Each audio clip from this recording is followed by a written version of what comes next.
Jesus Cristo é o Senhor no céu, na terra y debaixo. En aquellos días Ezequías cayó enfermo de muerte y vino a él el profeta Isaías, hijo de Amós, y le dijo: Jehová dice así: ordena tu casa, porque morirás y no vivirás. El rey Ezequías es un rey sumamente importante en la historia de Israel. Ezequías es de la línea del linaje de David, de los reyes que surgieron cuando hubo la división de la nación, que se formaron dos reinos. Estaban los reyes del norte de las 10 tribus y los reyes del sur, especialmente la tribu de Judá. Entonces el Señor, en medio de la decadencia que vivió Israel, de la apostasía que vivió Israel, Dios levanta a Ezequías. Ezequías es un testimonio bien interesante. Vamos a hacer primero un recuento de la vida de Ezequías para ver un poco el foco de lo que va a ser nuestra enseñanza hoy. Su padre era Acaz. Si usted puede ir rápido ahí a 2 de Crónicas 28, no lo vamos a leer. Usted va a notar que Acaz fue uno de los reyes de Judá impíos. Él impíamente levantó altares a los ídolos, hizo lo que hacían las naciones, hizo acuerdos con las naciones, especialmente con la nación de Asiria, que era la segunda potencia de la época. Y como existían guerras, él, en un propósito de disminuir los peligros que traía la guerra para la nación, él hizo un acuerdo con el rey de Asiria, pero para pagarle al rey de Asiria despojó la casa de Dios y hizo un acuerdo vendiendo los bienes de la casa de Dios, y además cerró la casa de Dios. Fue un hombre impío, Acaz.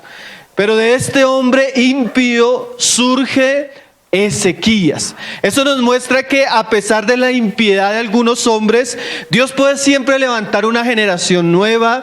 Dios puede levantar siempre hombres inclinados a la verdad, a Dios, a la ley y a los mandamientos de Dios. A pesar de la impiedad de su padre, Ezequías fue diferente. Ezequías comienza a reinar en el reino de Judá a los 25 años. Y la escritura nos dice que lo primero que hace Ezequías cuando es establecido rey es destruir todo lo que su padre había hecho. Todos los altares a los ídolos, todas las abominaciones que había promovido su padre, Ezequías fue y las derribó. Además de ser un hombre que amó la santificación de la nación, que amó la restauración del verdadero culto a Dios, él tuvo mucha carga por la casa de Dios. Casa de Dios que su papá mismo había sellado y que su papá mismo había despojado. Entonces él restaura la casa, restaura el sacerdocio de la casa, y además restaura las fiestas de Israel, especialmente la Pascua, que durante muchos años se había perdido. Si lo viéramos en nuestros días, Ezequías es como un reformador. Él vuelve a restaurar el altar a Dios, él vuelve a restaurar la casa a Dios, él vuelve a restaurar el verdadero sacerdocio a Dios, y él santifica a la nación de toda su inmundicia y de toda su idolatría.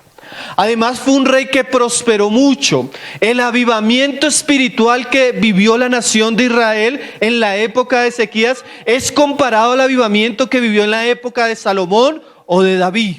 Además, el rey de Asiria, porque cuando él restaura los ídolos, se rebela contra este rey que su padre había hecho acuerdo. Entonces este rey fue muy invasivo, se volvió un enemigo ferviente de Ezequías. Pero el Señor, como lo dice ahí también las escrituras, Ezequías se sentó a orar con el profeta Isaías y Dios guardó la nación. O sea que fue un rey que restauró la nación, restauró el culto a Dios, defendió la nación y Dios mostró su poder en él. El nombre de Ezequías significa Dios es fuerte. Entonces es la historia resumida de Ezequías. Después del gran triunfo de Ezequías sobre los asirios, cuando ora y el Señor envía a su ángel y el ángel mata a sus enemigos, sucede algo tremendo, que es lo que acabamos de leer. Estamos ahí en el capítulo 20 de Segunda de Reyes. Verso 1 dice, y en aquellos días, o sea, en el punto más alto de la vida de Ezequías, del ministerio de Ezequías como rey, dice la escritura que ¿qué? Cayó enfermo de muerte. Y vino a él el profeta Isaías, hijo de Amós, y le dijo, Jehová dice así, ordena tu casa, porque morirás y no vivirás. Ahora, las palabras del profeta para Ezequías fueron muy fuertes. Mira lo que él dice. Entonces él volvió su rostro a la pared y oró a Jehová y dijo, te ruego, Jehová, te ruego que hagas memoria de que he andado delante de ti en verdad y con corazón íntegro, y que he hecho las cosas que te agradan. Y lloró Ezequías con gran lloro. Y antes que saliese Isaías hasta la mitad del patio, vino palabra de Jehová a Isaías diciendo, vuelve y di a Ezequías, príncipe de mi pueblo, así dice Jehová, el Dios de Israel, el Dios de David tu padre, yo he oído tu oración y he visto tus lágrimas. He aquí que yo te sano, el tercer día subirás a la casa de Jehová. Y añadiré a tus días 15 años, y te libraré a ti y a esta ciudad de mano del rey de Asiria, y ampararé esta ciudad por amor a mí mismo, y por amor a David, mi siervo. Entonces, cuando Dios viene a través del profeta y le dice a Ezequías que ciertamente esa enfermedad era para muerte, Ezequías clama a Dios. Y Dios, en un acto de misericordia por causa de su nación, de David, y aún de la integridad que había mantenido este rey hasta ese día, Dios pospone la muerte de Ezequías y le concede 15 años más. Ahora, la escritura nos dice después que este acto de misericordia de Dios para Ezequías no respondió de una manera positiva. Ahí Segunda Crónicas dice en el capítulo 32, en el verso 25, así dice, mas Ezequías no correspondió al bien que le había sido hecho. O sea que la misericordia de Dios sobre Ezequías, al permitirle tener 15 años más de vida, no fue correspondida bien. Y algo que es muy interesante que la mayoría de exégetas bíblicos dicen de este pasaje, era que la tristeza de Ezequías radicaba en que Ezequías no tenía un hijo. Entonces, como no tenía un hijo, no había quien heredara el trono. Entonces, al orar él a Dios y pedirle que lo sane, implícitamente está la necesidad de que debe levantarse un descendiente de él que pueda heredar el trono de Judá. Pero al Dios tener misericordia de Ezequías, Ezequías no corresponde al bien del Señor. ¿Cuántas personas que han mantenido su integridad, que han sido personas que han amado a Dios, que han amado el culto a Dios, que tal vez en su tiempo o en su época donde Dios los han puesto, han sido agentes de restauración, han sido personas que han levantado el testimonio de Dios, la santidad, el culto, la restauración de la casa y del sacerdocio, y por la providencia de Dios, Dios les concede más años de vida? Y uno pensaría que Ezequías, en su etapa de mayor madurez, en su etapa de mayor crecimiento, en su etapa de mayor prolongación como rey, iba a terminar siendo fiel. Pero nos damos cuenta que el tiempo que Dios le concede a Ezequías, se lo concede lastimosamente para juicio de Ezequías. Porque Ezequías se habría de apartar de sus caminos en estos años que el Señor le prolongó. ¿Cuál fue el enaltecimiento de Ezequías? Todos conocen la historia, que al Ezequías ser sanado, vienen unos mensajeros de Babilonia. Y a venir los mensajeros de Babilonia, Ezequías, en un acto de orgullo, atribuyéndose a sí mismo la grandeza y los tesoros de su reino, abre las puertas de su casa y muestra todos los tesoros de su casa a los visitantes de Babilonia. Dios ve esta actitud con desagrado y determina que Ezequías ha apostatado. El orgullo y pequeñas cosas tan simples como estas nos pueden llevar a una apostasía.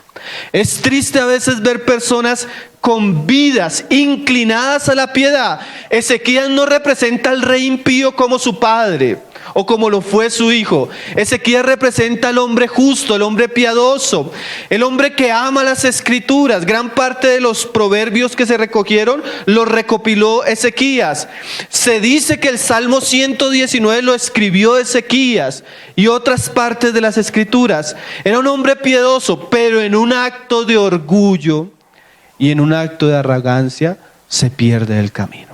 Eso ya comienza a ser una enseñanza para nosotros, hermano. Con cuánto cuidado debemos andar en nuestra vida, porque el orgullo, la necedad, la arrogancia fácilmente nos puede alejar del camino de Dios. Y no solo del camino de Dios, del camino de la comunión del cuerpo, del camino de la verdad de Dios. Y podemos estar apostatando en tiempos que deberían tal vez ser nuestra mayor gloria. Qué triste es ver a hermanos mayores que hace tiempo eran personas piadosas, devotas, que hoy casi ni siquiera en la reunión los vemos, que hoy casi los vemos apartados, alejados, endurecidos, amargados, llenos de cosas contrarias en su corazón. Ahora, hay algo tremendo. Viene el juicio del Señor para Ezequías por su actitud. Ahí en segunda de Crónicas 30, estamos en 32. Mas Ezequías no correspondió al bien que le había sido hecho, sino que se enalteció su corazón y vino la ira contra él y contra Judá y Jerusalén. Ahí en Segunda de Reyes 20 nos muestra la visita de los hombres de Babilonia. Viene Isaías y le pregunta a él. Entonces mira lo que dice Isaías a la respuesta de Ezequías, ahí en el verso 16, 20-16. Entonces Isaías dijo a Ezequías: oye palabra de Jehová, aquí vienen días en que todo lo que está en tu casa y todo lo que tus padres han atesorado hasta el día de hoy será llevado a Babilonia sin quedar nada, dijo Jehová. Y tus hijos que saldrán de ti, que habrás engendrado, tomarán y serán eunucos en el palacio del rey de Babilonia. Entonces Ezequías dijo a Isaías: la palabra de Jehová que has hablado es buena. Después dijo: habrá al menos paz y seguridad en mis días. Ahora, después del juicio y de la ira de Dios sobre Ezequías, Isaías le dice: mira, después de ti, todo lo que tú has atesorado, tus padres han atesorado, Babilonia vendrá y se lo llevará. Todo, no quedará nada de lo que has hecho. Y además, tus hijos serán esclavos en la casa de Babilonia. Ahora, este es el tema que yo quiero tratar. Mira el juicio tan certero de Dios y mira la actitud de Ezequías. Ahí uno nota que Ezequías había perdido el rumbo. Ahí uno nota que Ezequías había perdido las virtudes que lo acompañaban. Llega y dice el sinvergüenza: la palabra que me has dicho es buena, porque no me sucederá a mí, sino le sucederá después. O sea, yo no voy a ver este mal, entonces como yo no lo voy a ver, no me preocupa. Ahora, recuerde la palabra que el Señor le había dicho cuando él estuvo a punto de morir: ordena tu casa, porque ciertamente morirás. Recuerden que Ezequías no tenía hijos, y en el periodo de estos 15 años, a los 3 años Dios le concede que nazca su hijo Manasés. Entonces, en el periodo donde Ezequías, por la misericordia de Dios, tuvo un prolongado tiempo para edificar y ordenar su casa, Ezequías apostata. Y esa apostasía de Ezequías trae un juicio sobre su casa. Él no lo iba a ver, pero venía ciertamente. Y el hombre responde: bueno, no me va a suceder a mí, entonces es buena la palabra. ¿De qué quiero hablarles, hermano? De la importancia de un asunto que es sumamente descuidado en las Escrituras y que tiene consecuencias grandísimas. El testimonio de Dios siempre ha sido un testimonio que se ha sostenido de generación en generación. Tu nombre es santo de generación en generación. O sea que los hombres de Dios y el pueblo de Dios, siempre que estuvo enfocado, siempre estuvo pensando en que el testimonio de Dios sí prosperara en su tiempo, pero también prosperara de tal manera que la siguiente generación se viera beneficiada. Ahora Ezequías, en un asunto de egocentrismo y de solo preocupación por él mismo, nos demuestra que no le preocupaba lo que le iba a suceder a la nación, ni lo que le iba a suceder a su casa. Tan absurda es la actitud de Ezequías, que todo lo que él había reconstruido, todo lo que él había restaurado, todo lo que él había hecho, se habría de perder en las manos de su hijo. Y eso nos muestra una gran apostasía y un gran mal que ha existido, que muchas generaciones que han disfrutado genuinos y verdaderos arrepentimientos, genuinos y verdaderos moveres de Dios, estas generaciones han fallado en transmitir el testimonio de Dios a la siguiente generación. Fue el caso de la generación que entró a la tierra prometida, fue el caso de la generación de muchas épocas de Israel y ha sido el caso de la iglesia a través de la historia. Grandes avivamientos, pero lo que sigue después es una gran decadencia y apostasía. ¿Por qué? Porque ha faltado una visión clara y firme en cuanto a lo que el Señor le dijo a Ezequías: ordena tu casa.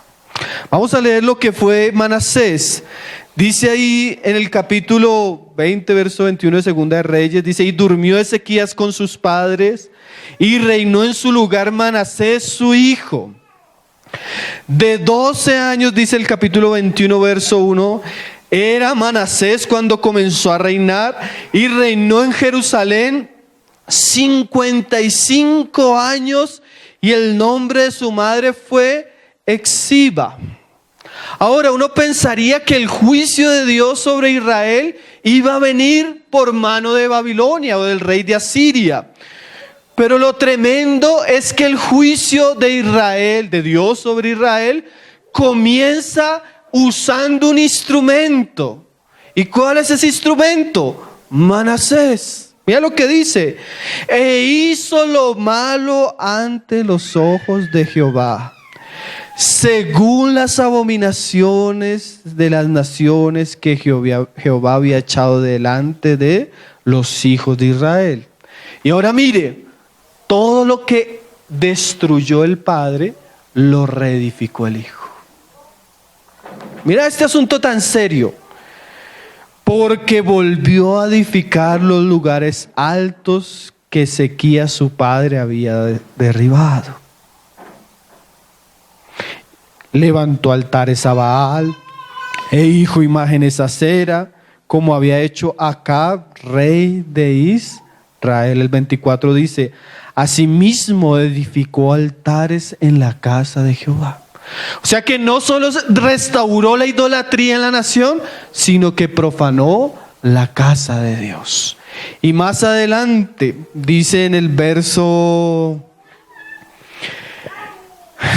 16, dice: fuera de esto derramó Manasés mucha sangre, inocente en gran manera. O sea, además de ser un apóstata, un idólatra, un profano, fue un hombre malvado, cruel, violento y sanguinario. Esa es la figura de un hijo que entra al reino a los 12 años. Un hijo que por causa de la irresponsabilidad y apostasía de su padre, entrega a su hijo a la necedad y a la rebeldía. Parece ser la figura de un hijo con odio hacia su padre.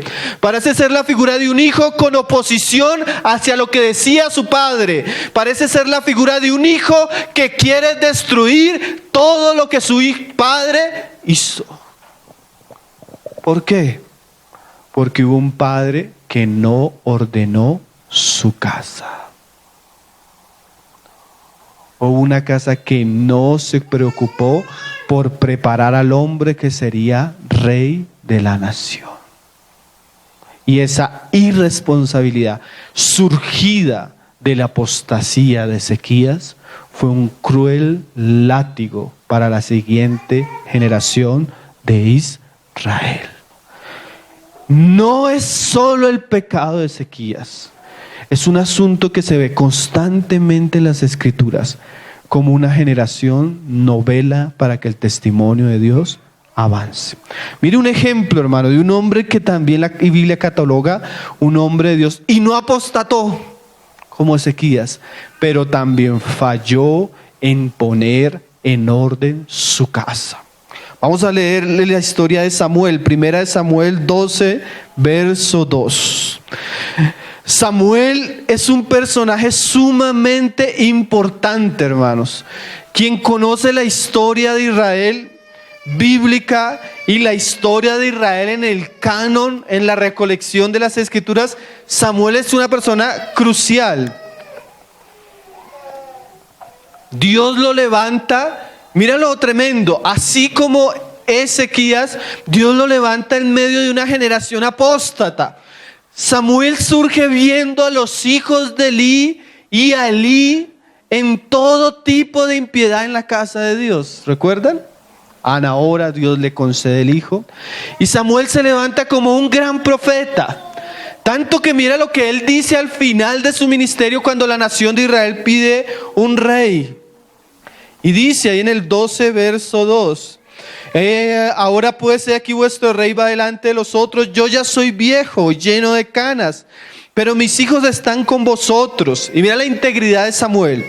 Y yo he andado delante de vosotros desde mi juventud hasta este día. O sea, era un hombre íntegro. Y mira lo que sigue diciendo: aquí estoy, haz testiguar contra mí delante de Jehová y delante de su ungido, si he tomado el buey de alguno, si he tomado el asno de alguno, si he calumniado a alguien, si he agraviado a alguien, o si de alguien he tomado cohecho para cegar mis ojos con él, y os restituiré. Ahora Samuel se para delante de la nación y les dice: bueno, yo como juez de ustedes, díganme a quién le he pedido algo, díganme a quién he robado, díganme a quién he defraudado, de quién he pedido cohecho, cuándo me he aprovechado de mi posición. Era casi un rey, era un juez. Y toda la nación dice: nada, contra ti no tenemos nada. Un hombre justo, un hombre íntegro, un hombre piadoso, un hombre que no dejó caer la palabra de Jehová. Ahora, a pesar de la integridad de Samuel, vamos a ver que Samuel también pecó en lo mismo que Ezequías. Y esto es lo más tremendo. Ayer hablaba con un hermano y le decía: hermano, lo que más me entristece es ver cómo los hijos de nuestros hermanos se están perdiendo. Y el hermano me decía: hermano, y son los hijos de los que son piadosos. Son los hijos de los que buscan al Señor. Son los hijos de los que se están consagrando. Algo está pasando. Hay falta de sabiduría. Hay un problema en el asunto. No es normal que la generación siguiente se pierda. Jehová decía así: yo engrandeceré mi misericordia sobre los que me temen, y haré caer mi misericordia hasta la 4ª generación de los que guardan mis mandamientos y los ponen por obra. Entonces uno sobreentiende que si la misericordia del Señor no ha caído, es porque esta generación ha olvidado los mandamientos y ha olvidado la sabiduría de Dios y no la ha puesto por obra. Mire lo que dice Samuel: yo soy un hombre íntegro. Y ahora mire lo que dice las escrituras de los hijos de Samuel. Ahí en el capítulo 8, verso 1 dice: aconteció que habiendo Samuel envejecido, puso a sus hijos por jueces sobre Israel, y el nombre de su hijo primogénito fue Joel, y el nombre del segundo Abías, y eran jueces en Berseba. Pero no anduvieron los hijos por los caminos de su padre. Antes se volvieron tras la avaricia, dejándose sobornar y pervirtiendo el derecho. Ahora usted ve lo mismo que Ezequías. Lo que caracterizaba a Samuel, se ve lo mismo pero totalmente opuesto en sus hijos. Este era honesto, estos eran deshonestos. Este era íntegro, estos eran impíos. Este no amó el dinero y estos amaron el dinero. ¿Qué fue lo que pasó en la casa de Samuel con los hijos de Samuel? Imagínate, él había visto el juicio de Dios cómo caía sobre los hijos de Elí, y él mismo no edificó su casa, no ordenó su casa. Nosotros a veces tenemos la perspectiva, como Ezequías, de que vamos a vivir mucho, hermano, pero no nos damos cuenta que el tiempo que Dios nos ha dado generalmente ha sido una concesión de Dios para preparar la siguiente generación. Generación que pueden ser nuestros hijos, generación que pueden ser nuestros hermanos jóvenes de la iglesia, generación que pueden ser los que están en el vientre de nuestras hermanas. No basta, hermanos, con estar en un tiempo donde estamos disfrutando la gloria, la abundancia de Dios. Debemos ser diligentes en que eso no quede solo en nosotros. Mira lo contrario de Ezequiel y de Samuel, y mira lo que dice la escritura de Abraham. Génesis 18, verso 18. No creo que haya un asunto más triste que un padre pueda ver a su hijo destruyendo lo que el padre quiso edificar. No creo que pueda haber un asunto más triste y más vergonzoso para una familia que ver a sus hijos aborreciendo lo que ellos edificaron y al Dios al que ellos sirvieron. Pero eso es una consecuencia muchas veces inevitable por falta de sabiduría y diligencia en la edificación de nuestras propias casas y de las siguientes generaciones. Ahora, a diferencia de Ezequías y de Samuel, Dios habla de Abraham y habla de una manera muy diferente. Y mira lo que dice Abraham ahí en el verso 18. Hablando del juicio que habría de Sodoma y Gomorra, ¿cómo no le iba a contar a Abraham su amigo? Y dice Dios de Abraham: habiendo de ser Abraham que una nación grande y fuerte, y habiendo de ser benditas en él todas las naciones de la tierra. Mira lo que dice Dios de Abraham. Dios veía a Abraham como una nación fuerte, grande, y una nación que iba a traer bendición a todas las naciones de la tierra. ¿Y saben qué, hermano? Abraham todavía no había tenido su hijo. Era casi ya un anciano. Era un hombre que llevaba años y años orando porque Dios le concediera un hijo. Y en medio de eso Dios dice: yo sé que Abraham va a hacer algo.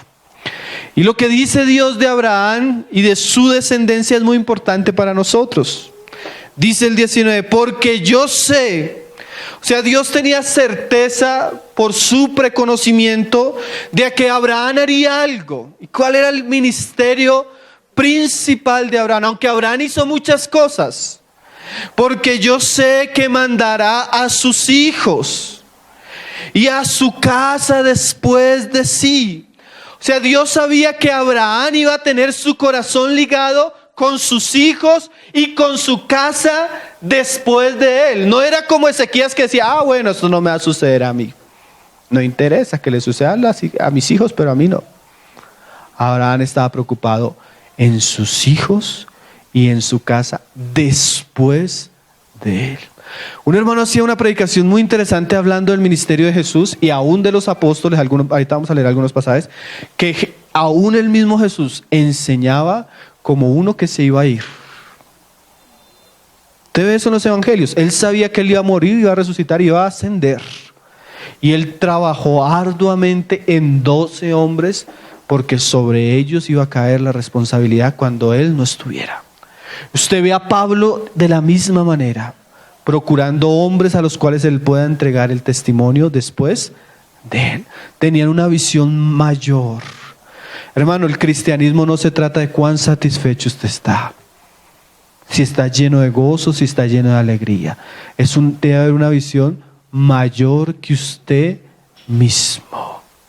Yo le decía a mi esposa en estos días, hablando de una situación, lo que más me parece terrible es que una persona, por un asunto tan sencillo de orgullo, se aleje de ella. Pero no solo que se aleje a ella, aleja su esposo, aleja sus hijos, aleja indiferentemente los hijos de sus hijos y las siguientes generaciones. La responsabilidad de un hombre, de una mujer, en su orgullo puede traer consecuencias lamentables sobre sus generaciones. O también la fidelidad de un hombre y de una mujer puede traer abundantes bendiciones de generación en generación. Dice: yo sé que mandará a sus hijos y a su casa después de sí que guarden el camino de Jehová haciendo justicia. O sea, primero que todo, Abraham iba a hacer que su descendencia, su casa, andara en justicia. ¿Qué es justicia? Andara según los mandamientos de Dios. Abraham se iba a proponer, con la gracia de Dios claramente, con el poder del Espíritu claramente, con la revelación escrita de Dios seguramente, pero él se iba a proponer hacer que su casa andara de la manera que debía andar.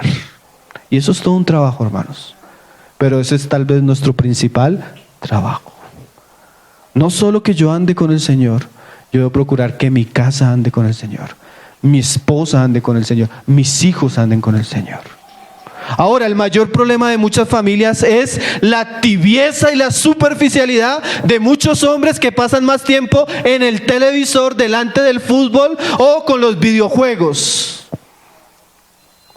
Maldita carnalidad que corrompe familias. Hombres impíos que no pueden ni pastorear, ni disciplinar, ni discipular a sus hijos, porque el mundo ha corrompido sus corazones. ¿Qué se va a esperar de esa familia, hermano? Cuando los hombres son impíos, cuando los hombres han perdido el liderazgo, cuando los hombres han perdido la autoridad y las escrituras. Cuando la mamá ha salido de la casa y prefiere dejar la educación de sus hijos en extraños. ¿Qué le puede esperar a una familia así donde no hay discipulado, enseñanza, instrucción o disciplina? Cuando en la mayoría de tiempo sus hijos los pasan con personas impías. En un colegio, bajo unos profesores, bajo quién sabe qué tipo de ejemplos. Y así esperamos que nuestra próxima generación sirva al Señor. Y lo que vamos a ver es lo que vio Ezequías. A muchos de ustedes no les preocupa, porque dirán, no lo voy a ver, no me va a pasar a mí. Yo estoy bien, yo estoy siguiendo al Señor, yo tengo el gozo del Señor, yo tengo la paz, yo estoy salvo, voy para el cielo. Y van a ver a muchos de sus hijos perdiéndose por la eternidad en el infierno, apostatando contra Dios, blasfemando contra el Dios que usted hoy sirve, porque no tomaron en serio el asunto. Mire, hermano, yo no sé si a usted le quedan 15 años o 20 años, pero lo cierto es que usted también va a morir. Y antes de morir debe ordenar su casa. Debemos volver al diseño de Dios, hermano. El hombre debe volver a la autoridad, al liderazgo, a la consagración. La mujer debe volver a su hogar, a su esposo, a sus hijos, a la piedad.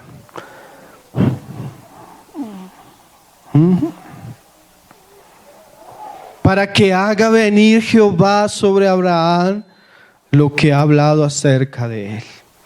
Recuerde, Ezequías muere si su hijo tiene 12 años, solo tuvo 12 años, no los aprovechó. El hijo crece con rebeldía, con odio hacia sus padres, con odio hacia Dios, con odio hacia la verdad, odio hacia la casa de Dios, odio contra todo. Ahora Abraham tiene a su hijo cuando él tenía 100 años, Génesis 21:5. A los 160, Isaac tiene sus 2 hijos, Jacob y Esaú. Y Abraham muere 175 años. Abraham posiblemente tuvo 15 años, no para enseñar a su hijo Isaac, sino para enseñar a sus nietos. Usted a veces se pregunta por qué Jacob amaba la bendición de Dios. ¿Por qué peleaba con su hermano queriendo heredar la bendición de Dios? Yo vi una película muy interesante de Abraham enseñando a sus nietos. Ahora, ¿qué días hablábamos de estos asuntos con unos hermanos y la hermana toda fogosa me dice, ay hermano, eso es verdad, pero yo ya crié a mis hijos. Y me volteo yo a mirarla, ¿y sus nietos? ¿Cómo están sus nietos? ¿Cómo está el matrimonio de sus hijos? ¿Cómo están sus nietos? La mayoría de abuelos solo piensan que sus hijos, sus nietos son un peluche para consentirlos. Pero ¿cuántos abuelos toman en serio el deber de enseñar, de orar y de mostrar las escrituras a sus nietos? La mayoría de veces cuando hablamos consejería con los padres les decimos, saque de la influencia de sus hijos a los abuelos. No son un buen ejemplo. Si su abuelo no lo deja corregir a sus hijos, si su abuelo lo pone delante del televisor, si su abuelo le enseña la impiedad, sáquelo de la influencia de sus abuelos. Cuando los abuelos deberían preocuparse por la fe aún de sus nietos. Pero hemos perdido tanto el rumbo, hermanos. Vamos a leer unos pasajes en el Nuevo Testamento donde se ve claramente esto. Segunda de Timoteo 1, verso 3.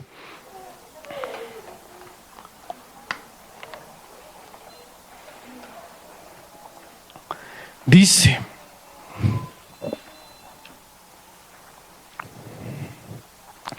ahora, si usted lee la epístola a Timoteo, usted se va a dar cuenta que Pablo tiene una preocupación. Y la preocupación es la siguiente generación por causa de la apostasía que ya se está viendo.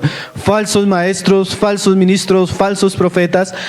Y Pablo va a hacer una exhortación a Timoteo en esta epístola para despertar el corazón de Timoteo. Ahora, lo primero que Pablo nos va a hablar es lo que estamos tratando. Parece ser que la enfermedad que Pablo veía de los falsos profetas debía ser remediada con ciertas cosas que ya se habían visto. Y lo primero que apela Pablo a Timoteo es lo que venimos diciendo. Mira lo que dice ahí.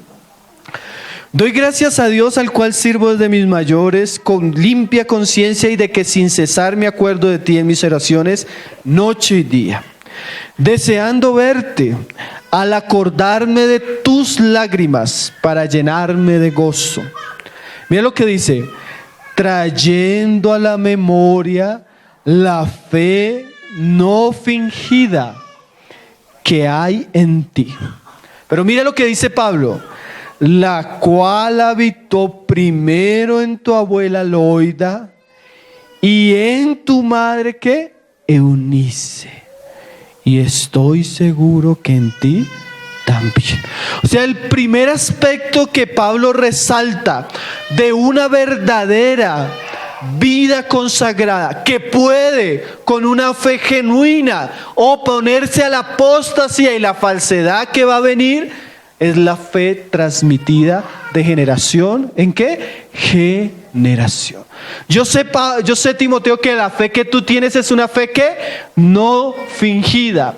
Y dice Pablo: fe que habitó en tu abuela, fe que habitó en tu madre y fe que ahora habita en ti. ¿Qué nos muestra este pasaje? La fe puede ser transmitida, hermanos. La piedad puede ser transmitida, hermanos. La consagración y la santidad puede ser transmitida. Usted recuerda el caso de la época, creo que es, no me acuerdo si fue Ezequiel, creo que fue Ezequiel, donde está toda la nación en desobediencia y el Señor le dice a Ezequiel, ve al templo y llama a los hijos de Recat, hijo de Jonadab, y diles que tomen vino. Y llama el profeta a todos los hijos de Jonadab, hijo de Recat, y les dice, tomen vino. Y cuando ellos ven al profeta, le dicen, no podemos tomar vino. Y él les pregunta, ¿por qué no pueden tomar vino? Porque nuestro padre, Jonadab, hijo de Recat, nos enseñó que nunca tomáramos vino, que nunca edificáramos tiendas, que nunca... Mira las palabras de este hombre, hermano. ¿Saben qué representa el vino?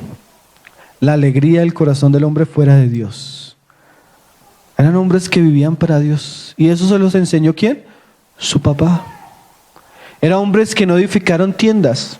¿Qué es eso? Eran hombres peregrinos. ¿Quién le enseñó eso? Su papá. Esas eran las características que tenían los nazarenos. ¿Quién eran los nazarenos? Los hombres que se querían consagrar a Dios. Y la palabra de ese hombre tuvo peso. Hermanos, si bien ahí vamos a vivir dificultades en nuestro hogar, circunstancias en nuestro hogar, cuando nosotros honramos al Señor y honramos al Señor y honramos su palabra en nosotros comienza a coger peso. Peso. Nuestra fe comienza a coger peso, de tal manera que puede ser transmitida a los nuestros hijos, y no solo a nuestros hijos, hasta a nuestros nietos, hermano. Pero también, hermano, la impiedad puede ser transmitida. Calvino decía de este pasaje, Pablo pone delante de él a su abuela Loida y a su madre Eunice, por quienes había sido educado desde su infancia en tal forma, por así decirlo, que se nutrió de la piedad al mismo tiempo que la leche materna. Miren, hermanos, nosotros no debemos solo alimentarlos, sino todo lo que tiene que ver con la fe y la piedad debe ser enseñado a nuestros hijos. Ordena tu casa. Pon en orden tu casa, decía el Señor a Ezequiel. Ahora, esa frase que dice ahí, vamos a leerla ahí más adelante, ahí en el capítulo 3, verso 14. Dice, pero persiste tú en lo que has aprendido. O sea, la fe se transmite por medio de ¿qué, hermano? De la enseñanza. No, hermano, no hay solo que decirle a usted, a sus hijos, que sean cristianos. Hay que explicarles por qué somos cristianos. ¿Cuál es la raíz de nuestra fe? Porque nuestra fe es mucho más gloriosa que el catolicismo, que el ateísmo. ¿Por qué creemos en Cristo? O sea, debe haber que una enseñanza, una instrucción, un discipulado. Ahora, pregunto a los padres, ¿cuántos tiempos devocionales está teniendo usted en su casa con sus hijos? Pregunto a las madres, ¿cuánto tiempo está dedicándole usted a la enseñanza de sus hijos? Y te persuadiste sabiendo de quién has aprendido. ¿Cuáles serían los primeros maestros de Timoteo? Loida y Eunice.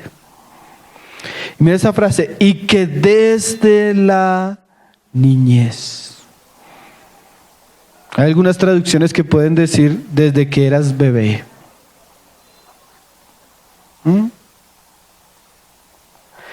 Spurgeon decía este pasaje, sin duda esta expresión es usada para mostrarnos que no podemos comenzar demasiado pronto a imbuir las mentes de nuestros hijos del conocimiento de las Escrituras. Los bebés recién nacidos y en su pequeñez reciben impresiones mucho más tiempo antes de que nosotros nos demos cuenta. Un niño aprende más de lo que imaginamos durante los primeros meses de su vida. Ahora, ¿qué le enseña usted a sus hijos? Hermanos, una cosa que uno ve que es una lucha después, aun cuando ya las personas crecen, y es la falta de disposición que tienen los hijos hacia todo lo que es la piedad. Por ejemplo, la lectura. ¿Cuánto tiempo lo ve a usted su hijo leyendo? Ahora, ¿cuánto tiempo le lee usted a su hijo? Estamos hablando de las escrituras, ¿no? Ahora, ¿cuánto tiempo su hijo lo ve delante del televisor o en el celular?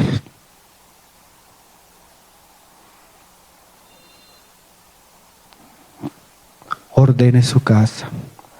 Porque si usted no disciplina su vida cristiana y si usted no se propone ser un buen ejemplo para sus hijos, aunque los instruya, su mismo mal ejemplo va a pisotear lo que les enseñe.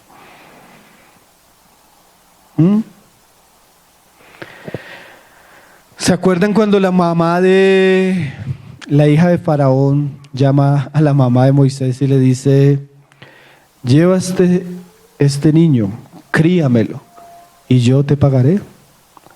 ¿Saben qué fue Manasés para Ezequías? Su pago. Todo lo que sembró mal Ezequías, su hijo se lo pagó. Aún en muerte, su hijo pisoteó todo lo que él había hecho. Terrible, ¿no? Mira lo que Spurgeon decía. No quiero poner solo un panorama triste y lamentable, sino quiero despertar el corazón a la fe. Decía Spurgeon: ustedes son llamados a equipar el futuro o los futuros hombres de Dios. Ustedes son llamados a prepararlos para toda buena obra.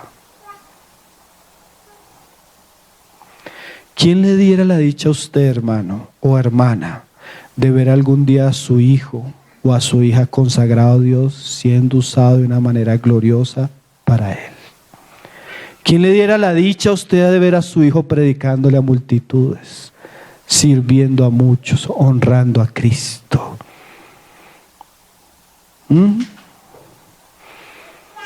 Hermano, este hermano dice algo muy interesante acerca de las mujeres. Dice: aquellos que piensan que una mujer retenida en el hogar por su pequeña familia no está haciendo nada, no piensen que ellas están perdiendo tiempo para la obra de Dios. Antes bien, ellas están desempeñando el mejor servicio posible para su Señor. La instrucción piadosa de sus retoños es su primer deber y también el más apremiante. Las mujeres cristianas que enseñan las Santas Escrituras a sus hijos están cumpliendo de parte del Señor lo mismo que hacía Moisés con Israel, Salomón con la nación o Jesús con las multitudes. ¿Cómo está usted, hermana? ¿Será que las palabras de Ezequiel son para usted? Ordena tu casa. Las palabras de Isaías a Ezequías. Ordena tu casa. ¿Cuánto tiempo lleva diciéndole Dios: ordena tu casa? Hermano, usted puede resistir esa voz como lo hizo Ezequías, pero sepa que las consecuencias no solo las va a ver usted. Ahora, lo mismo, usted puede obedecer a esa voz como Abraham, ser diligente como Abraham, ser fiel como Abraham. Y usted va a darse cuenta cómo Dios levanta de su casa una nación fuerte y grande que va a ser de bendición para muchos. ¿De qué se trata esto? Nuestros hermanos lo decían en la cena. ¿Me amas? Sí, Señor, te amo. ¿Me amas? Sí, Señor, te amo. ¿Me amas? Sí, Señor, te amo. Mira tus corderos y pastoréalos. Cuida tus ovejas. Si amas al Señor, es una cuestión de amor, hermano. En última se vuelve un asunto de amor al Señor mismo. O también un asunto de desobediencia y de respeto al Señor mismo. Terminamos leyendo unas palabras de Pedro ahí en 2 de Pedro 1:12.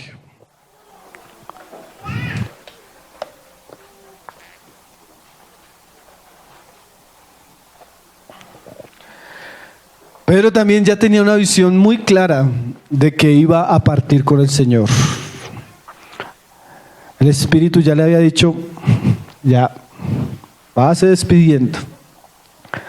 Váyase despidiendo. Yo me acuerdo hace unos años había un hermano muy querido entre nosotros.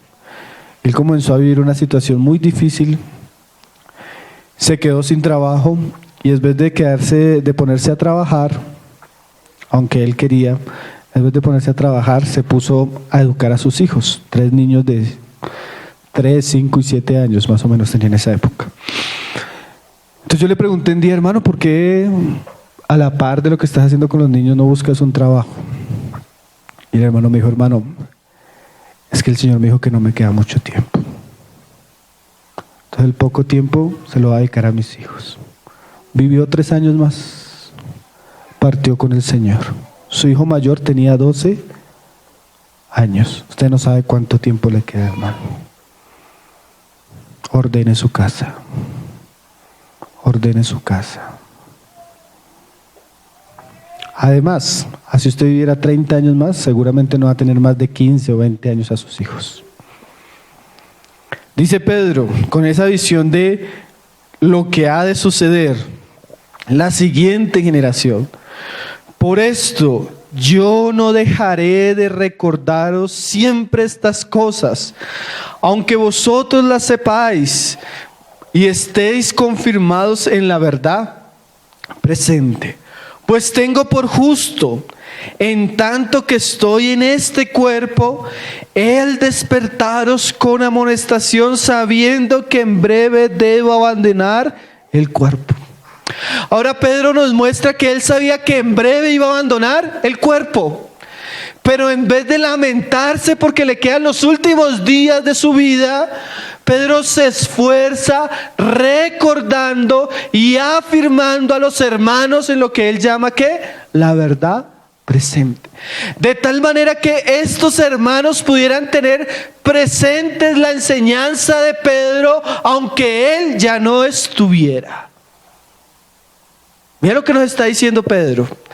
Yo me esfuerzo y procuro, aunque para algunos sea molesto, de enseñarles las mismas cosas para que ustedes que siempre las tengan presentes.